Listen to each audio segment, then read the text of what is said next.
Hello everyone and welcome to Tech Upskill channel. In today's video, I will show you how to fix a missing Wi-Fi driver on your Windows computer. And now let's get started.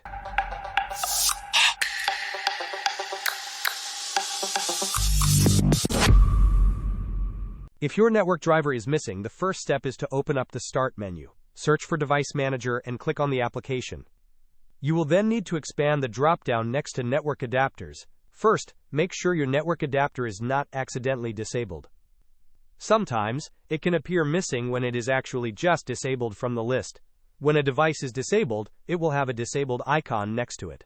You can re-enable it by right-clicking on your adapter and selecting Enable Device. If you still cannot find your network adapter in this list, right-click on Network Adapters and select Scan for hardware changes. Your adapter should then appear in the list. If that does not work, you can click on Action in the top navigation and try Scan for hardware changes there as another way to solve the issue.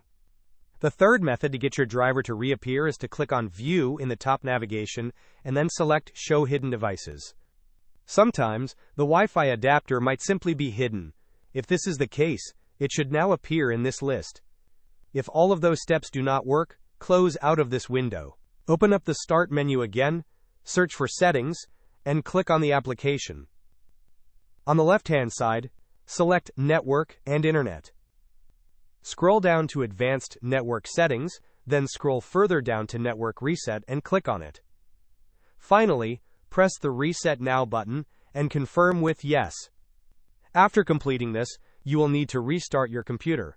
Once your computer has restarted, you should be able to access Wi-Fi, and your Wi-Fi adapter should now be showing up.